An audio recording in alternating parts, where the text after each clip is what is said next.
maestra en Derecho por la misma institución y licenciada en Derecho por la Universidad de Toulouse, en Francia. De 2014 a 2018 coordinó la Cátedra Extraordinaria Benito Juárez. Sus principales líneas de investigación giran en torno a la democracia, derechos fundamentales, Estado laico, resistencia al derecho, derechos de las mujeres, derechos sexuales y reproductivos y bioética. Actualmente es investigadora asociada de tiempo completo nivel C en el Instituto de Investigaciones Jurídicas y también miembro del nivel 1 del Sistema Nacional de Investigadores, así como miembro del Colegio de Bioética AC. Edmundo Aguilar, quien se incorporará en unos minutos más, es licenciado en Derecho por la UNAM, cursó el Diplomado Religión y Sociedad en México en la Facultad Latinoamericana de Ciencias Sociales, FLACSO, realizó estudios de maestría en Psicoterapia Gestalt y especialidad en Tanatología. Actualmente se desempeña como profesor de Sociología del Derecho y de Ética Jurídica en la licenciatura en Derecho en la Facultad de Estudios Superiores Acatlán y también como colaborador de la Cátedra Extraordinaria Benito Juárez. Gracias de entrada por compartir esta mesa. Lo que nos trae aquí hoy es presentar el libro que les mencionaba hace un momento. Me parece que es un muy buen complemento a los temas que estuvimos discutiendo ayer. Ayer hablábamos, como ustedes recordarán, sobre movimientos religiosos, específicamente evangélicos, y la manera en que se han vuelto cada vez más visibles en la arena política en la región latinoamericana. Estuvimos hablando sobre un par de casos específicos, especialmente el caso de México, y este libro, digamos que es algo así como la contraparte de lo que estuvimos platicando ayer. En este libro se retrata cuál es la situación de la laicidad en varios países de la región latinoamericana, pero además se discute también un poco sobre la historicidad del concepto, cómo se construye la laicidad en diferentes parajes de este subcontinente, cómo se lleva a cabo también, es decir, cómo se pone en práctica el principio de laicidad, y específicamente se le relaciona con varias instituciones primordiales para el desarrollo social, como pueden ser la familia, el matrimonio, etcétera. Entonces, no voy a tomarme más tiempo, le cedo la palabra a la doctora Capdeviel. Como 20 minutos. Sí. Bueno, pues muy buenos días a todas y todos. Agradezco mucho su presencia y agradezco también el espacio que la Cátedra Extraordinaria Benito Juárez pues, nos ha abierto para presentar este libro, ¿no? Se agradece mucho, de verdad.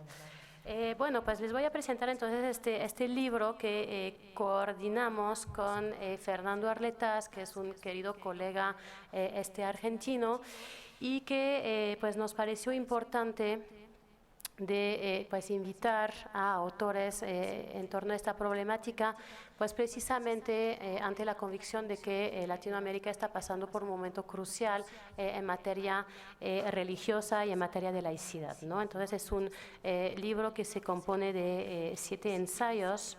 El primero sobre laicidad e igualdad a cargo de Roberto Saba, el segundo sobre la idea de múltiples modernidades y secularizaciones a cargo de Judith Boxer, que es profesora en la Facultad de Ciencias Políticas y Sociales.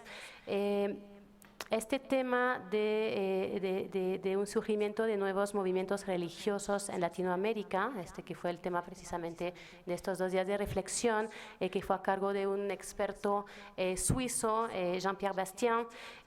Por mi parte hice una aportación sobre la laicidad frente a estas constituciones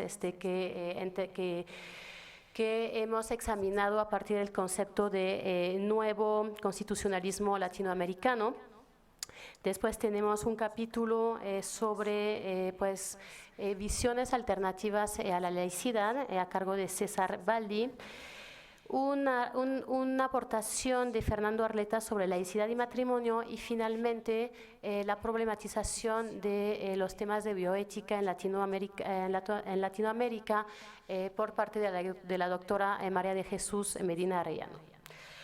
Bueno, creo que lo importante es pues de situar esta discusión, estos diferentes textos, en un contexto de redescubrimiento, digamos, de la importancia del factor religioso para entender los fenómenos sociales y políticos, y entre ellos el derecho, ¿no? Como sabemos, en las últimas décadas había un paradigma dominante en las ciencias sociales que pues, nos decía que la religión necesariamente iba a desaparecer o, en el mejor de los casos, privatizarse, ¿no? Lo que vemos, y es un tema que aborda Judith Boxer en su ensayo, es que no es el caso, sino que más bien tenemos la sensación de un regreso de lo religioso, especialmente en la esfera pública, ¿no? Y sabemos que hay muchos debates para saber si se trata como tal de un regreso o si más bien la religión siempre ha estado, ¿no? Creo que también esto se vincula con la idea de que teníamos el modelo europeo como pues, el paradigma en la materia, ¿no? Donde efectivamente en Europa vemos un declive de las creencias religiosas, donde veíamos igual una privatización de las creencias religiosas, y que esta situación, nos dice Casanova, pues fue tomada como el paradigma en la materia, ¿no? Y lo que vemos actualmente es que más bien fue una excepción. Cuando vemos una visión integral, un panorama que trata de ser global sobre el fenómeno, pues vemos que más bien Europa se está posicionando como una excepción en la materia, ¿no? Respecto de Latinoamérica, pues parece que sí, siempre fue un continente que ha sido marcado por una vitalidad religiosa importante, ya sea a nivel popular, pero también social y político. Y de hecho también Judith Boxer lo que hace en su ensayo es mostrar que existe una diversidad misma en el continente a partir de la idea de modernidades múltiples, y también pues problematizando este concepto de secularización, mostrando que no hay una única manera de entenderlo, ¿no? En Latinoamérica, pues sí, podríamos decir que la religión nunca se ha ido, pero eso no significa que estemos enfrentando las mismas preguntas que en el siglo XIX, por ejemplo, ¿no? O sea, estamos frente a nuevos fenómenos, frente a nuevos desafíos, y este libro pues surge de la necesidad de examinarlos, ¿no? El punto de partida es que esta discusión sobre laicidad pues no ha quedado zanjada en el siglo XIX, ¿no? Efectivamente ya no nos cuestionamos si debemos extender la libertad de conciencia y de religión a las minorías religiosas, o incluso a la libertad de conciencia a los ateos, ¿no?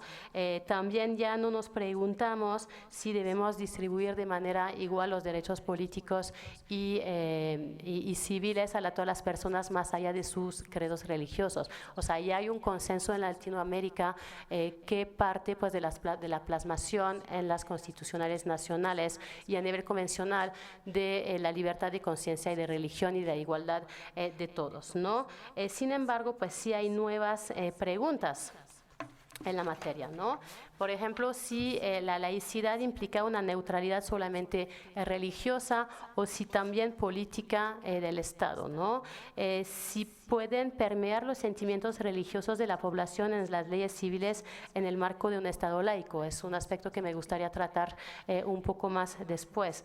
O si, por ejemplo, el Estado debe limitarse a proteger la libertad religiosa, o si también debe favorecerlas, ¿no? Y una larga de etcétera respecto a estas nuevas preguntas que corresponderían finalmente como una segunda etapa del pensamiento en torno a las exigencias de la laicidad.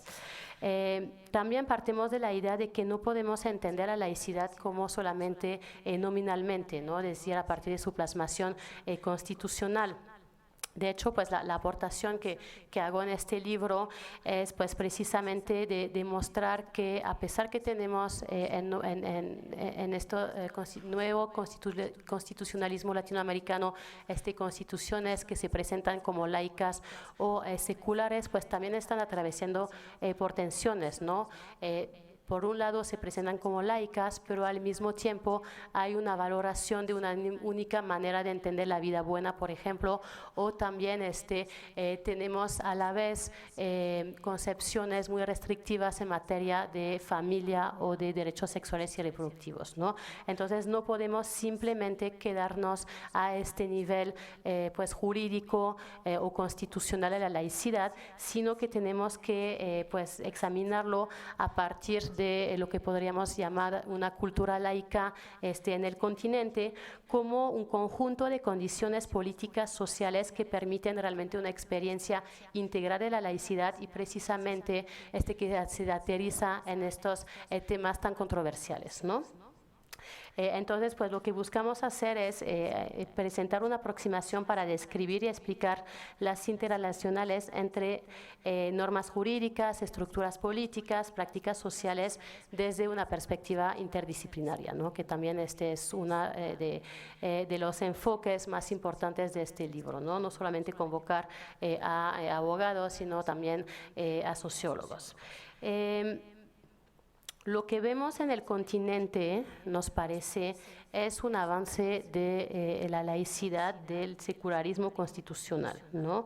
Cada vez tenemos constituciones que se presentan como laicas o seculares y tenemos pues finalmente cierto declive de las constitucionales que se presentan abiertamente como confesionales, ¿no? Salvo tal vez el caso de Costa Rica. El caso de Argentina es muy interesante, ¿no? En el caso de Argentina, pues no tenemos un Estado confesional como tal, pero sí tenemos un Estado que da un trato preferencial a una iglesia en particular, ¿no? Y al respecto, pues Roberto Saba se pregunta acerca de las consecuencias de esta disposición constitucional con respecto también a otros principios y valores constitucionales, como es el respeto, el reconocimiento de la autonomía de las personas y en particular respecto al desarrollo de sus planes de vida. Y por otro lado, pues también frente al principio de discriminación, ¿no? La pregunta que se hace es que si esta disposición constitucional afecta el derecho a la igualdad y no discriminación pues, de todas las personas, ¿no? Y finalmente hace como presenta o nos muestra que sí, efectivamente hay una serie de afectaciones en materia de igualdad política, de trato no arbitrario, de debido proceso respecto, por ejemplo, a estos símbolos religiosos en los tribunales y también entendiendo la igualdad como no subordinación de grupos, ¿no? Es decir, desde un punto de vista estructural de la discriminación, ¿no? Y en particular pues muestra cómo la falta de distanciamiento entre el Estado y la Iglesia Católica pues afecta las condiciones de vida de algunos grupos, ¿no? Y en particular las mujeres, pero también podríamos meter ahí las personas que pertenecen al colectivo LGBT, ¿no? Ahí en este texto nos enfocamos como tal en las relaciones entre el Estado argentino y la Iglesia Católica, pero como pues se ha visto el día de ayer, también estamos frente a un fenómeno de complejización religioso en Latinoamérica, ¿no? Con un cada vez mayor pluralismo. Y ahí la aportación de Jean-Pierre Bastian nos muestra efectivamente que desde hace 50 años pasamos por un proceso de transición religiosa en la región y en particular con pues el auge del neopentecostalismo, ¿no? Nos habla de un crecimiento exponencial a partir de los años 60 y nos dice que hoy en día se considera que entre el 20 y el 30% de los latinoamericanos tienen una religión diferente a la católica, ¿no? Y pues en particular como da pistas de reflexión para entender el éxito de estos nuevos credos, ¿no? Por ejemplo, nos habla de que retoma las prácticas de la religión popular en Latinoamérica, que se apoya en una teología de la prosperidad. Esta idea de que Dios quiere que seamos prósperos en dinero y salud y que mediante la fe y el compromiso lo vamos a lograr. El desarrollo de redes de solidaridad entre los creyentes, eso creo que es un aspecto muy importante, ¿no? En el sentido de que estas redes de solidaridad vienen a subsanar el déficit de actuación de los estados en la materia.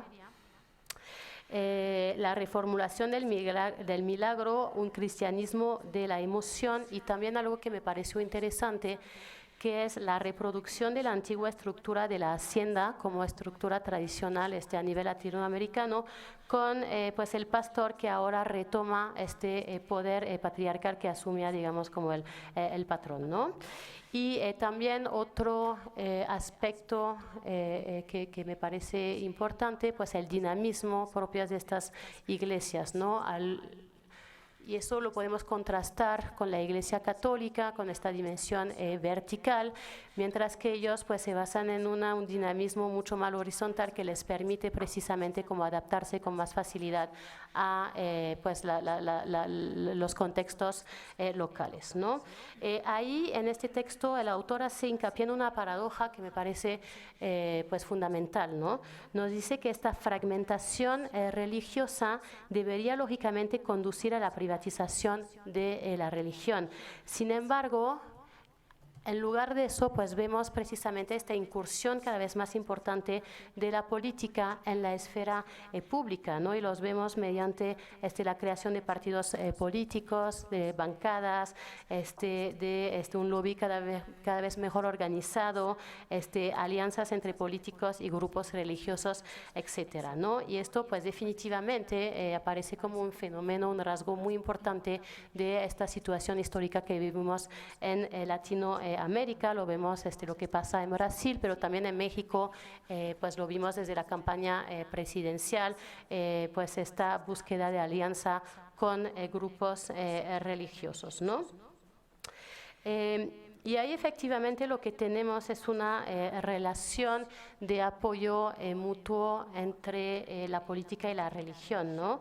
Los grupos religiosos, salvo tal vez estos grupos sectarios que pues viven replegados sobre sí, los grupos religiosos pues sí tienen un interés en ver reflejado sus valores en la esfera pública y política, ¿no? Es decir, una idea de religión que va más allá de las creencias y que pues también se desarrolla a partir del tema de los valores y de una visión particular de cómo debería ser el orden social, ¿no?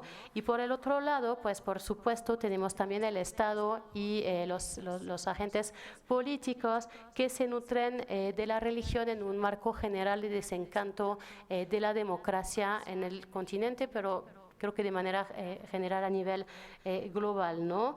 Los escándalos de corrupción, las crisis económicas, de esta manera pues sí se está buscando subsanar un déficit democrático precisamente con la apropiación de estos discursos religiosos y del discurso de los valores, ¿no? También podemos entender, me parece, esta problemática en una mayor democratización del continente, ¿no? Si retomamos la definición que hace Blancarte respecto de la laicidad, pues muestra un vínculo muy fuerte precisamente entre democracia, soberanía popular y laicidad. Entonces esta idea parece un poco contraintuitiva, que más democracia y más religión en la esfera pública, ¿no? Sin embargo, si lo vemos desde el punto de vista de los actores, pues sí vemos que precisamente esta democratización ha dejado más espacio para la multiplicación, para la pluralización de las voces en el debate democrático, y que estos grupos religiosos han sabido muy bien aprovechar estos huecos para presentarse también como voces legítimas de las democracias, ¿no? Ya sabemos también, y nos lo ha mostrado por ejemplo Juan Marco Bayone a partir de sus estudios, que hay un cambio también en la utilización de las herramientas, ¿no? Esta idea de democracia, esta idea de movilización de las personas desde la sociedad civil, pero también pues la utilización de un lenguaje secular y en particular de los derechos humanos para posicionarse en la arena de lo político, ¿no? También la utilización de temas que podemos calificar como aglutinantes y que van más allá de las propias confesiones o credos religiosos en particular, y que logran pues alianzas interreligiosas, ¿no? El tema de la familia, y es un tema que Fernando Arletas analiza en este libro, tratando de mostrar esta relación entre matrimonio, religión y laicidad. Lo que hace ahí Fernando Arletas es mostrar una especie de recorrido del proceso de secularización que atraviese precisamente el matrimonio y la familia, mostrando que en primer momento tenemos un matrimonio civil que en buena medida es una plasmación del matrimonio católico, solo mediante tal vez esta idea de contrato se separa, pero que también tenemos como los mismos atributos del matrimonio religioso a nivel secular, ¿no? Ya después tenemos una primera ruptura con el divorcio, que termina con esta dimensión de indisolubilidad del matrimonio, y hasta llegar hoy en día a un cuestionamiento muy fuerte sobre el carácter necesariamente heterosexual del matrimonio, ¿no? Y ahí en este tipo de temáticas vemos esta pugna muy fuerte entre, por un lado, unos grupos muy secularizados de la sociedad y por el otro lo que el propio Bayone califica como una ciudadanía religiosa, es decir, grupos que influyen en el debate político, público, a partir de sus propias convicciones religiosas, ¿no?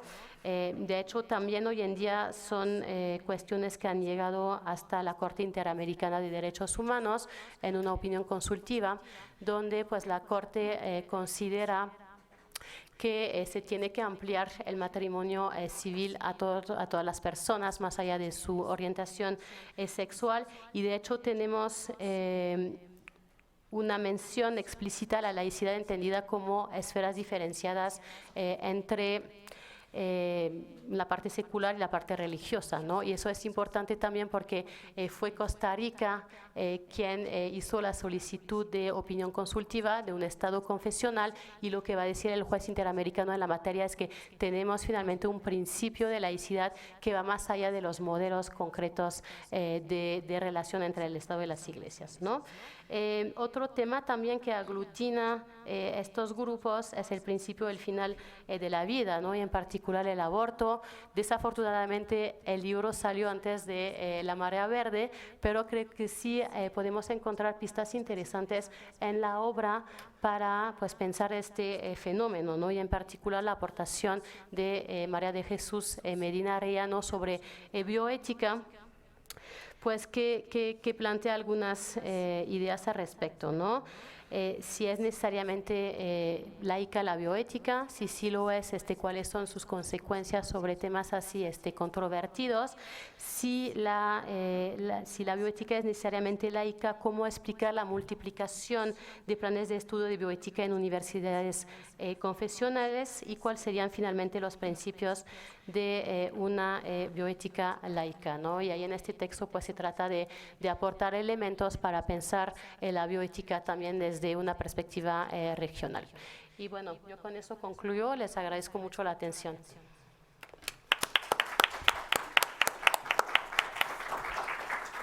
Muchas gracias, Pauline. Creo que has dado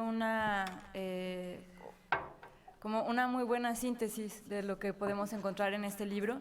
De lo que decías, o ahora escuchándote, yo rescato como varias reflexiones.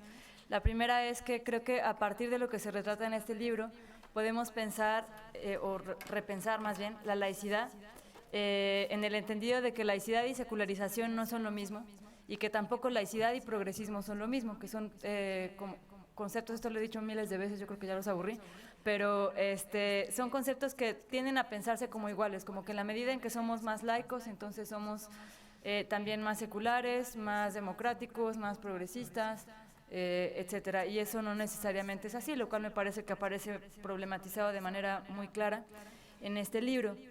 También habría que distinguir que la laicidad se puede ver desde un punto de vista nominalista, es decir, simplemente que aparezca en la Constitución, que por cierto no necesariamente significa que por el hecho de aparecer en la Constitución el resto de las leyes en otros niveles sean congruentes con eso, pero con independencia de eso habría que distinguir la parte nominal de la aplicación, del principio de laicidad.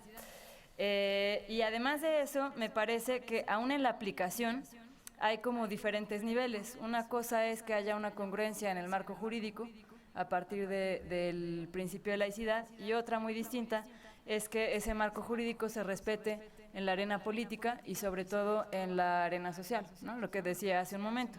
el que un Estado sea laico no necesariamente significa que la totalidad de quienes componen el tejido social tengan una perspectiva secular y mucho menos laica, ¿no? Entonces, todo eso estuve pensando en lo que te escuchaba, y también me estaba haciendo una pregunta que creo que valdría la pena discutir quizá un poco más adelante, que es si es posible una laicidad sin democracia y si es posible una democracia sin laicidad.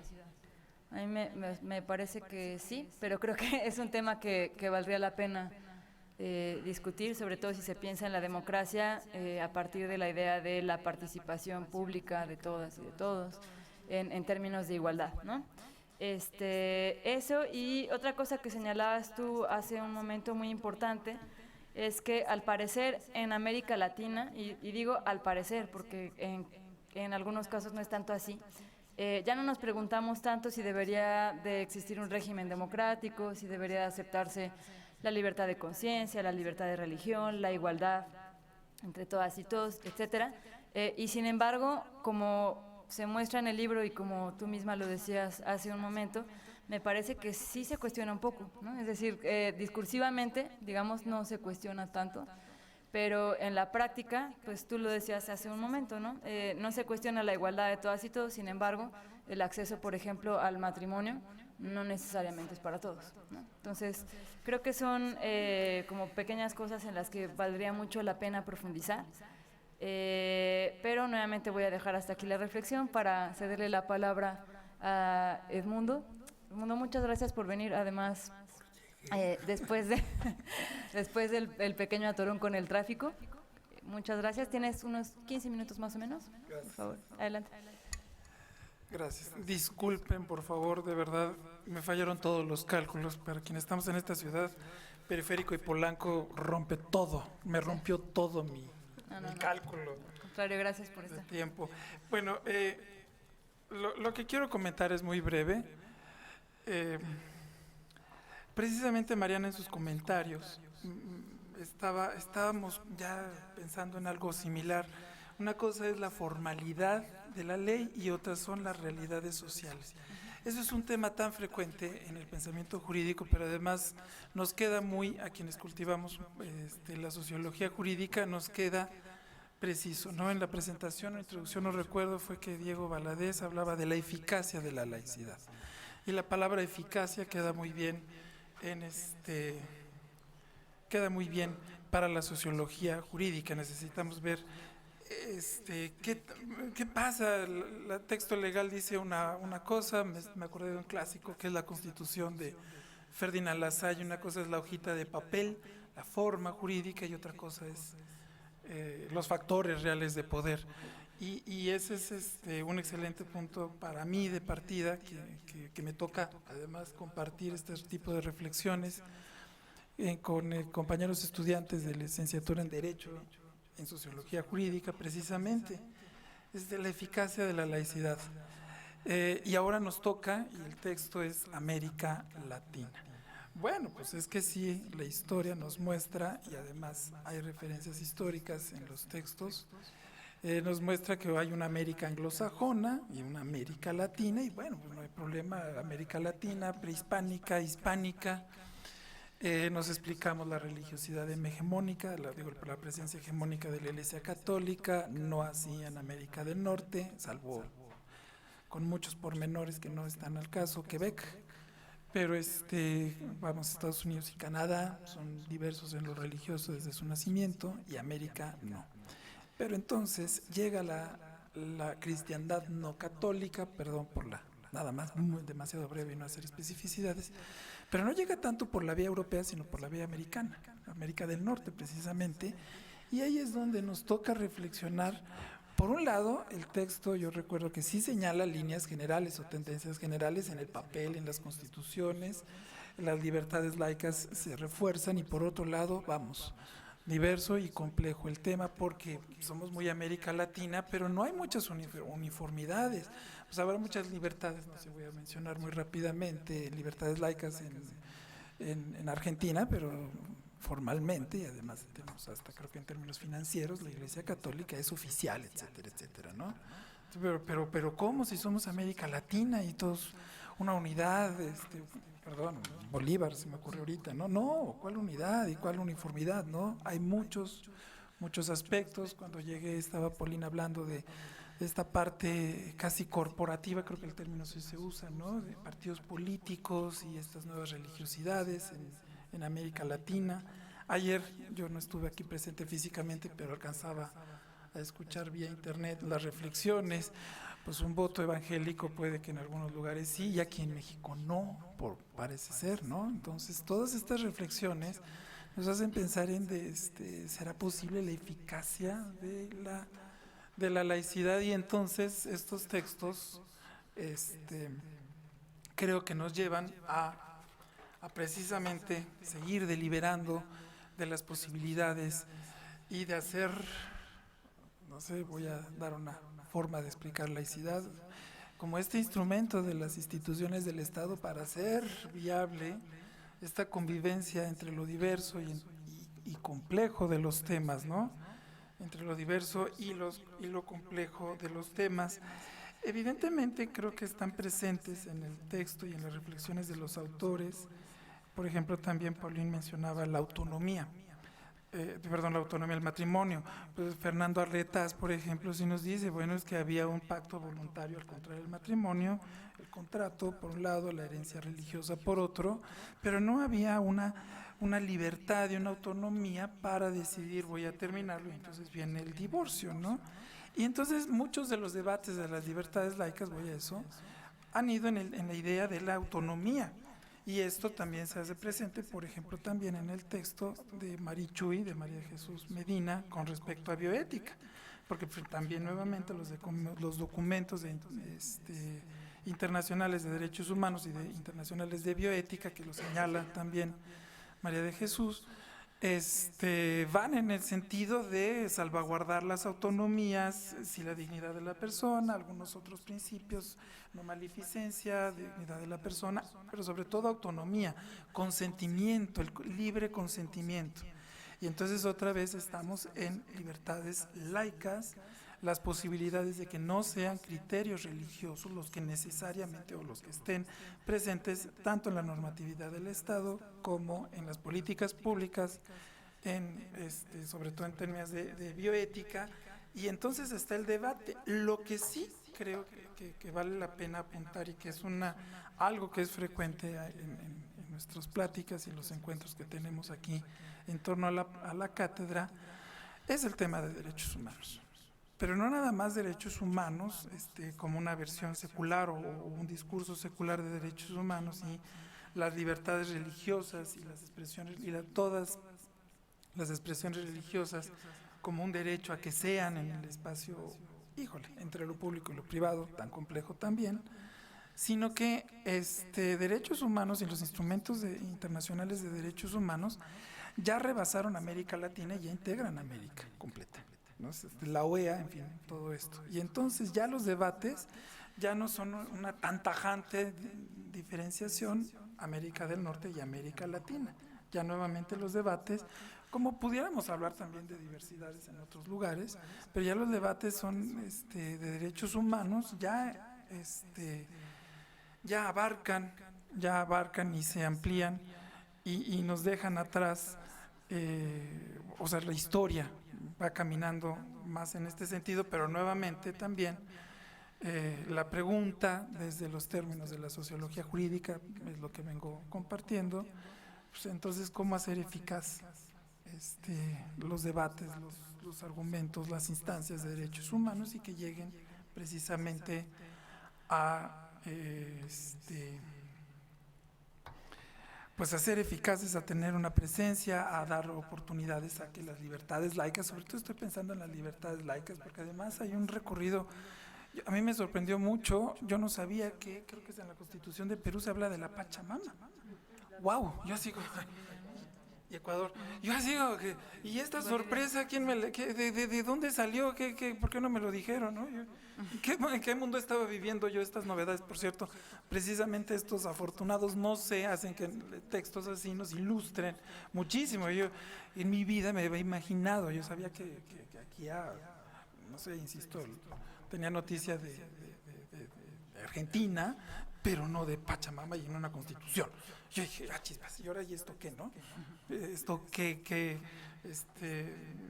en fin, sí son sorpresas. ¿Qué sorpresas? Nuevamente es empezar en lo diverso y lo complejo y en los retos que tiene desde las instituciones del Estado laico o de los regímenes jurídico-políticos de la laicidad. Híjole, lo diverso y lo complejo están presentes. Creo que me voy a quedar aquí, no sé si cubrí los 15 minutos, pero para mí es la valía de este texto y son los puntos que yo tengo para compartir. Además, si lo digo, pues yo llevo aquí mis reflexiones a los salones de licenciatura. Muchas gracias, Edmundo.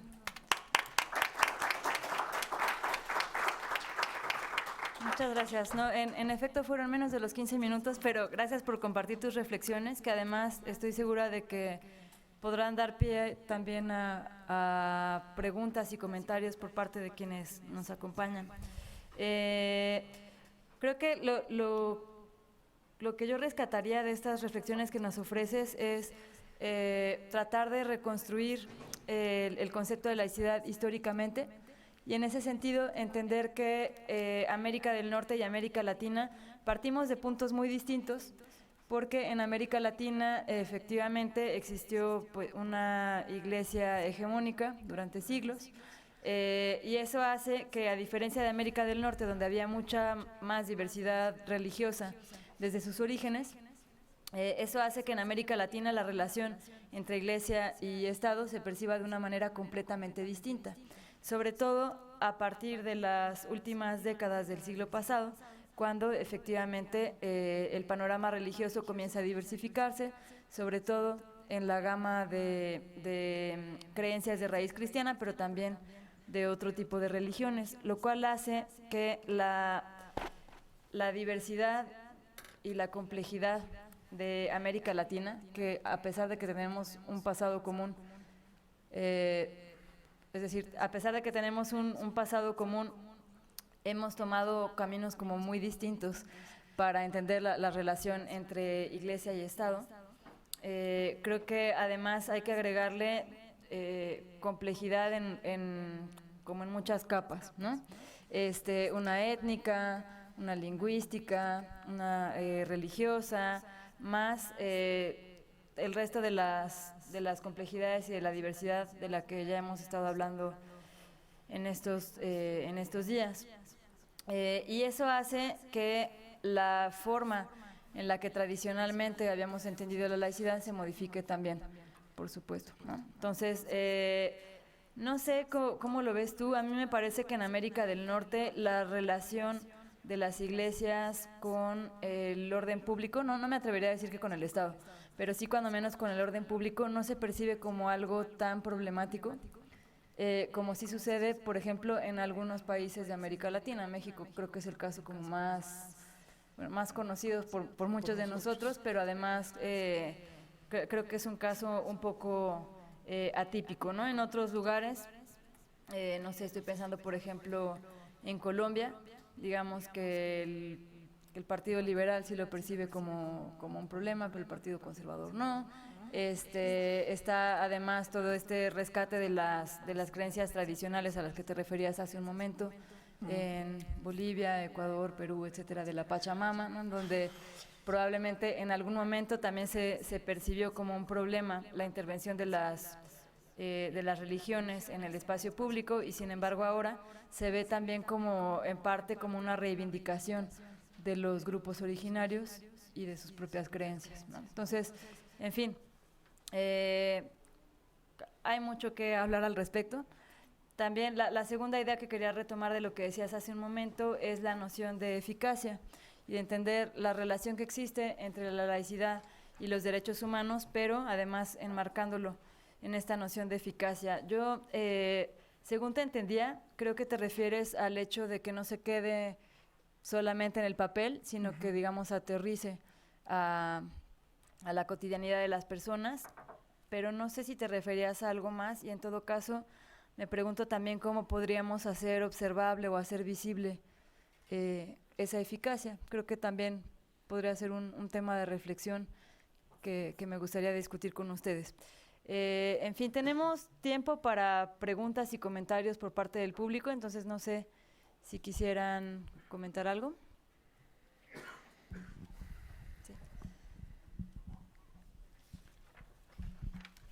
Bueno, buen día a todos. Hay muchas cosas para decir, pero hay muchas diferenciaciones para hacer, ¿no? La idea de teorizar sobre Latinoamérica y pensar que hay muchos puntos de encuentro no me cierra, ¿no? Sino lo que uno, ¿no? A medida que se profundiza en esas mareas, lo que uno encuentra son grandes diferenciaciones. Y hay una diferenciación que a mí siempre me sorprende, que está ausente, más allá, Mariana, de las que vos mencionaste. Hay una en particular que está diferente y que simplemente con mi comentario acá quiero traerla a la mesa. Yo voy a tener oportunidad de exponer después y no voy a hacer ahora, ¿no?, mi exposición, porque se va. Pero hay una en particular que siempre me causó mucha curiosidad, cómo los mismos teóricos argentinos o teóricos de estos temas ignoran, que es el tema de la migración, ¿no? Entonces, la idea de asociar Latinoamérica con Europa, modelo laico europeo, ¿no? Y recién el norteamericano es cuando vienen los primeros evangelistas. No es así, ¿sí? Desde el origen del constitucional argentino, al menos, ¿sí? Y al ser los orígenes constitucionales argentinos, me atrevería a indagar en Uruguay, me atrevería a indagar en otros países de la región, está la libertad de culto, que es bien norteamericana, como herencia en términos comparativos, jurídicos, ¿sí? Entonces, nosotros en Argentina incluimos, junto con el privilegio católico, que no estoy muy de acuerdo con que no haga confesional el Estado argentino, sino que se transforma en la religión oficial del Estado, como dice Edmundo. Eso es toda otra discusión que podemos hacer. Pero lo cierto es que en el modelo argentino conviven las dos ideas, ¿sí?, de laicidad en un mismo país. Y la razón es la migración, la inmigración, ¿no? Las políticas migratorias que se plantearon desde el origen de nuestra organización institucional en Argentina. Y las primeras migraciones fueron de origen anglosajón. Los primeros personas que venían a hacer la catastro de las megatierras en Argentina eran anglicanos, ¿sí? Entonces había que establecer algún tipo de criterio para estas personas. Y la discusión sobre la religión, de eso voy a hablar un poquito después, pero en la Convención Constituyente del 53 fue voraz, ¿sí? Fue feroz entre la laicidad a la norteamericana y la laicidad a la francesa. Entonces me parece que es importante traer y dejar de repetir ese discurso que en Latinoamérica, ¿no?, es Europa, y recién hace poco se incluye la idea, ¿no?, más norteamericana de laicidad, porque no es cierto. O por lo menos está faltando una parte de la discusión de la historia, ¿sí? Eso era el comentario y simplemente quería aprovechar a decir esto, que si no me quedaba sin cosas para decir después. Gracias. Muchas gracias. ¿Tenemos más comentarios? Podemos juntar varios antes de una ronda. Una pregunta. Por algo que dijo Edmundo, que yo no sé si yo lo entendí mal o si después viajé en la metonimia de lo que vos dijiste y en todo caso digo lo que me surgió pensar a partir de lo que vos dijiste. Pero insisto, pido muchas disculpas porque tal vez entendí mal y estoy pensando cualquier cosa. Y en todo caso es un tema para debatir.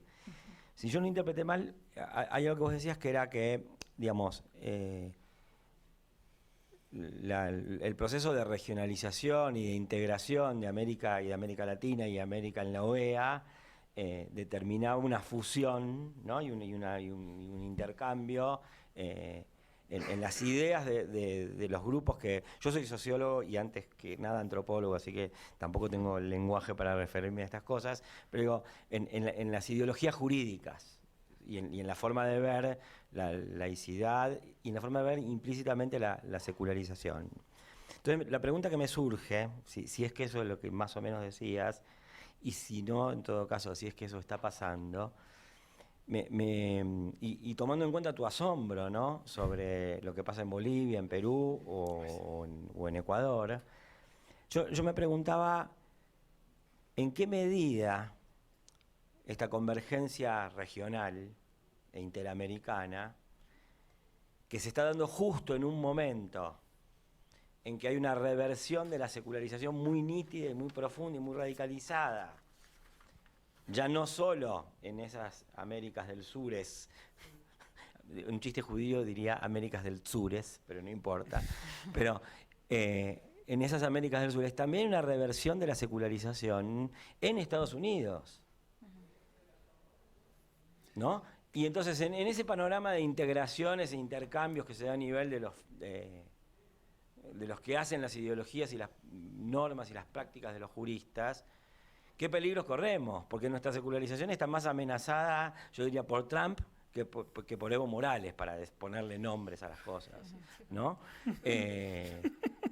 Y cómo aparte de eso entra en juego con ya realidades sociológicas latinoamericanas.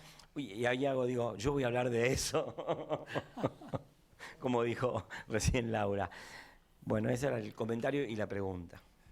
Muchas gracias. Gracias. Perdón, No sé si está bien.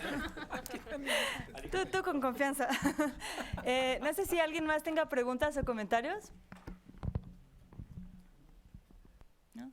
Veo mucha timidez en este foro, pero sí, adelante. Sí, interesante digamos, esta distinción entre laicidad jurídica y la laicidad cultural como tal, ¿no? Como lo jurídico propiamente puede ingresar en la sociedad y más aún en las religiones, ¿no? El caso de Perú, por ejemplo, se habla de, en cierto sentido, de un Estado laico, pero hay un concordato. Se habla de libertad religiosa, pero no en lo jurídico, económico, no hay igualdad religiosa. Entonces, ¿hasta qué punto podemos, en esta complejidad, más bien articular propuestas para los países? ¿Cómo pensar en ciertos paradigmas que puedan darnos elementos en común y deshacer esta complejidad y estas diferencias entre nuestros países, ¿no? Muchas gracias. ¿Alguien más? No, ok, entonces, si quieren, seguimos el mismo orden. Primero Pauline, luego Edmundo. Bueno, gracias por las preguntas y los comentarios. Me gustaría en un primer momento como reaccionar a lo que dijiste de la distinción entre laicidad, secularización y progresismo, ¿no?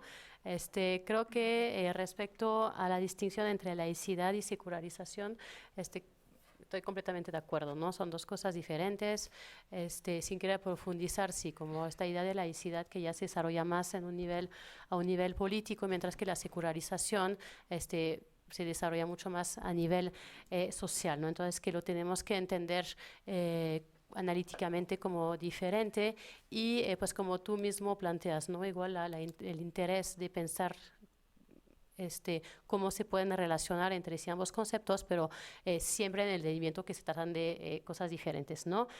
Sobre el progresismo como ideología, creo que ahí sí podemos complejizar un poco, ¿no? Cuando mencionaste que es diferente ser laico y ser progresista, me parece que lo haces desde el punto de vista de que alguien puede ser conservador sin apoyarse en convicciones religiosas, ¿no? Pero también creo que si lo entendemos desde un punto filosófico, sí podemos establecer una línea desde el punto del pensamiento, de la historia del pensamiento, entre un pensamiento laico y un pensamiento progresista, ¿no? Creo que de hecho no puede, o sea, que el desarrollo de la ideología que nos habla del progreso humano, pues sí tiene una base laica y que es muy difícil distinguir como ambos, ¿no? Porque finalmente el pensamiento laico es esta idea de que el progreso humano pasa por una emancipación respecto de los dogmas religiosos, ¿no? Entonces, desde este punto de vista de un pensamiento más filosófico, creo que sí podemos establecer como líneas de continuidad entre un pensamiento laico desde el punto de vista filosófico y una ideología que pues nos habla del progreso humano, ¿no? Sobre democracia sin laicidad y laicidad sin democracia, creo que también es un tema bien importante que merecería más tiempo de reflexión, ¿no? Pero lo que se puede decir ahora me parece es de qué democracia estamos hablando, ¿no? Que sería como el punto de partida para poder reflexionar un poco más en torno al tema.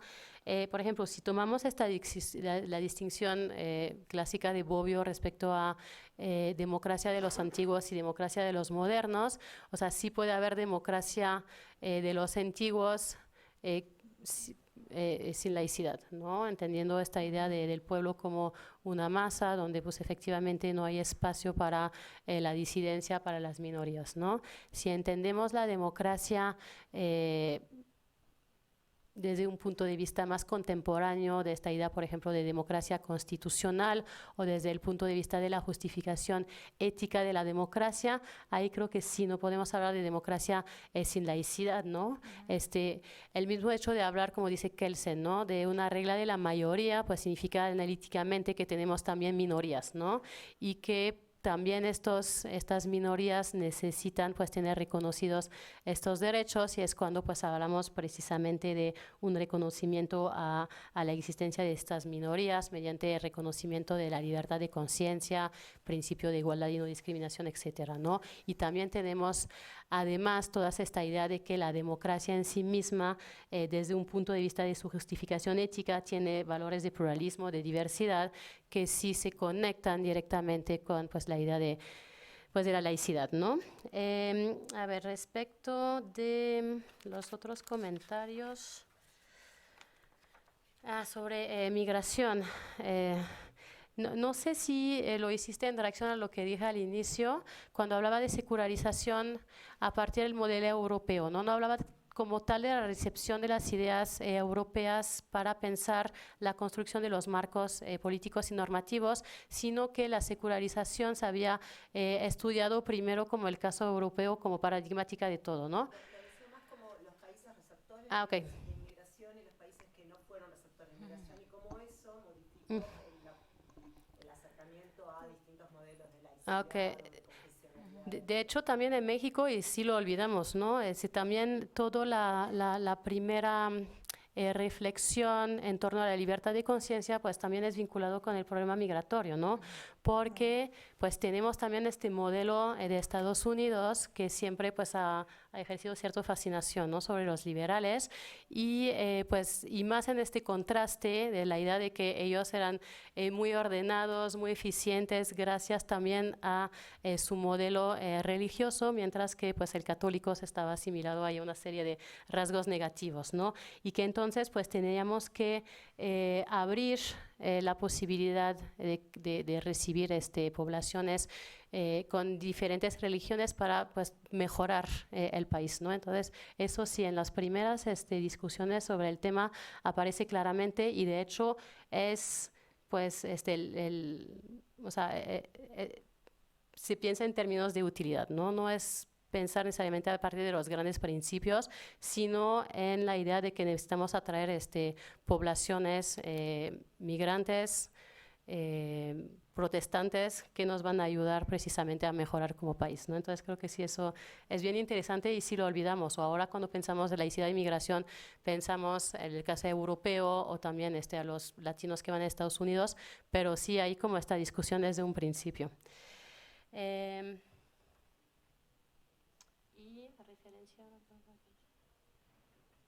Y creo que ya. Sobre la igualdad, pues es precisamente el tema, ¿no? de la propuesta de Roberto Saba, pues para preguntarnos acerca de si puede haber neutralidad religiosa en un país que no está como tal constitucionalmente laico, ¿no? Y si hay como ciertos debates al respecto. Me parece que la postura de Roberto Saba va en el sentido de, aunque sea de manera simbólica, la existencia de un trato preferencial a una iglesia determinada, pues sí afecta los derechos de las minorías, ¿no? O sea, normalmente, como se mencionaba, hay una iglesia con un trato privilegiado, y después hay como una serie de concordatos, pero eso en los hechos pues sí puede tener repercusiones, por ejemplo, en materia de educación en las escuelas oficiales, en materia de asistencia religiosa en los hospitales, en las cárceles. Entonces que sí hay como todo un debate sobre esto. y que finalmente pues tampoco podemos imponer a todos los países como un único modelo de laicidad, pues en el sentido que también es un producto histórico, ¿no? Y que responde a las propias necesidades de cada sociedad. Gracias, Paulina. Edmundo, adelante, por favor. Sí, no, sí está, sí, aquí está, gracias. Me estaba acordando de la iglesia anglicana, pero sobre todo de Pachuco Hidalgo, y a los alrededores han comido pastes, porque finalmente este alimento tiene que ver con la llegada de inversiones inglesas a México y con la permisividad de esta diversidad religiosa, que por cierto no es de América del Norte, sino de Inglaterra, y entonces y me acordé de los pastes, pero pues ¿qué quieres? El antojo, ¿no? También un poco de reaccionar. Ya Mariana ya me estaba planteando preguntas y dije, yo contesto rápido, ¿no? Perdón, pero bueno, perdón. no, primero estuvo el público muy bien. Pero bueno, reaccionar un poco a esto de laicidad y progresismo.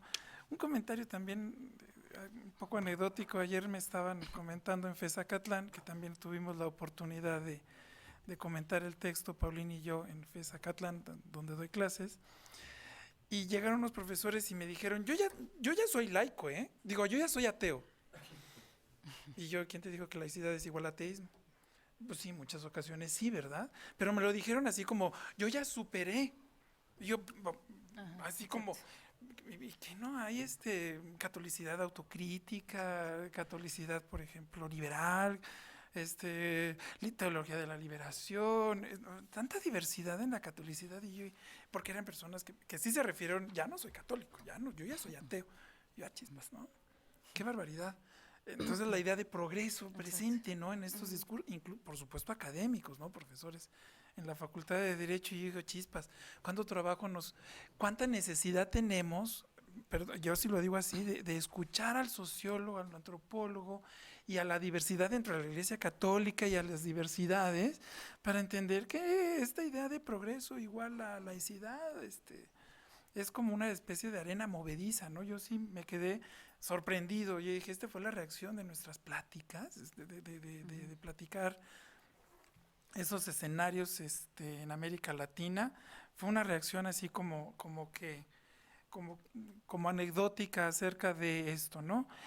Cuando en Sociología del Derecho, y muchos textos de Sociología del Derecho, atendiendo un poco primero a Mariana, nos hablan de eficacia, está casi vinculado inmediatamente, y hay mucha sociología detrás, por favor, especialistas, si me ayudan ahí, las funciones del derecho, integración, cohesión, organización, y viene legitimidad.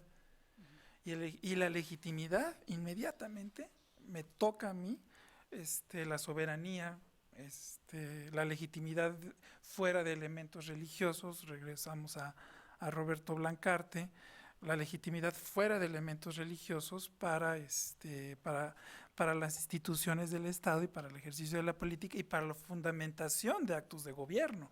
Entonces, entonces ahí empezar a evaluar eficacia de la laicidad en este discurso teórico de la sociología del derecho es donde yo entro a pensar la religiosidad. Y también, muy a propósito de comentarios, México, Estados Unidos. Híjole, Estados Unidos para mí es un territorio que no conozco o quisiera conocer en términos sociológicos, más características culturales, pero sí me queda claro que en un proceso judicial en Estados Unidos se hace juramento en texto bíblico. Y en México, nuestro artículo 130 constitucional, que comentábamos, ¿te acuerdas, Paulín? Dice, hay una parte dice, la sola promesa de decir verdad obliga al que la hace, y los procesos legales en México no se hace juramento, se hace protesta lo necesario. Protesta lo necesario. Voy a un juzgado y es protesto lo necesario. Le pido algo al juez, protesto lo necesario. Firmo unos alegatos, protesto lo necesario. Firmo una demanda, protesto lo necesario. No hago juramento frente al juez. Y esa es una nota que me parece importante, ¿verdad? Porque de repente sí me toca que muchos compañeros, estudiantes y profesores, ya deja de hablar de laicidad, eso no está en el fenómeno jurídico, en todos los procesos legales de México está. Y no existe, creo yo, ninguna notaría, porque me acuerdo de un evento que también tuve, que llegué a una notaría y protesto lo necesario frente al notario. El notario no hace juramentos ni fe religiosas para dar una fe pública. Entonces ahí hay una presencia de laicidad jurídica, diferenciando también secularización social de laicidad jurídica importante, y en Estados Unidos hay juramento. Entonces, no tuvimos evidentemente no tuvimos las mismas pugnas y los mismos procesos, y nada más comentar que, no sé cómo te llamas, Pablo, nada más comentar, seguimos en un proceso, creo yo, de construir tanto la cultura de derechos humanos que como cultura, como proyecto cultural, y también el acceso a esta justicia a nivel regional. Me parece que sigue siendo un proyecto a realizarse. Es la información que tengo, no tengo la reflexión que tengo. Yo lo que veo de los especialistas es que hay que seguir trabajando sobre el tema, haciendo difusión, haciendo reflexión, y por supuesto en temas de laicidad, pues si la Declaración Universal de Derechos Humanos dio un lineamiento de libertades, pues es un lineamiento, pues están los pactos internacionales, las convenciones y los sistemas no jurisdiccionales y jurisdiccionales, pero que esos lleguen hasta la población y hasta litigios y etcétera. Creo que todavía nos queda mucho por caminar, es la impresión que tengo de los especialistas. Es el único comentario que me surge. Y de Trump, un profesor de Derecho Internacional Público nos dijo una vez, Trump es un depredador del derecho internacional público total. Y yo imagino que también de pactos internacionales de derechos humanos, y en cuestiones de migración, pues tenemos demasiado que cuestionarle, ¿no? O sea, pero así le puso, ¿no? Depredador del derecho internacional público. Creo que además acababa de salirse de la UNESCO, una cosa así. Yo dije, híjole, pues el término está ilustrativo en todo caso, ¿no? Como para reflexionar, es lo que me sale comentar. No sé si tengo algo más, pues por ahí, no sé si, espero no haber omitido alguna cosa más. Muchas gracias, Edmundo. Qué bueno que reflexionas en torno a esta idea del progresismo, que también me ayuda a aclarar un poco lo que decía Paulina hace un momento. Sí, por supuesto me refería a la laicidad, a diferencia del progresismo, pensando en la laicidad como un proceso. Ajá, sí, exactamente. Sí, no quiero revolverlo con cuestiones como de tipo filosófico o ideológico, precisamente porque me parece que a partir de esa noción se suele pensar mucho en el progreso o en una idea de la laicización y la secularización como procesos teleológicos, ¿no? Que empiezan en un lugar, terminan en otro lugar y necesariamente conducen al progreso. Yo, en cambio, tiendo a pensar en ambos procesos como no solamente dinámicos, sino además posiblemente reversibles. Entonces, por ese motivo, no me gusta pensar en la idea de progreso, y quería anotar que laicidad no es lo mismo que progresismo, digamos, en ese sentido, ¿no? O sea, es posible tener posturas conservadoras a pesar de establecer una diferenciación entre la esfera política y la esfera religiosa. Entonces, por ahí iba mi reflexión de hace un momento. Respecto de la democracia, sí, por supuesto, también creo que es importante distinguir entre la democracia procedimental, la participativa, la deliberativa, etcétera, y justo por eso creo que es tan importante hacer un trabajo conceptual para definir exactamente a qué nos estamos refiriendo al usar cada uno de estos términos. Y estaba pensando específicamente en que si hablamos de democracia procedimental, creo que sí es posible tenerla a pesar de que no haya laicidad, porque simplemente requiere de elecciones y tal, ¿no?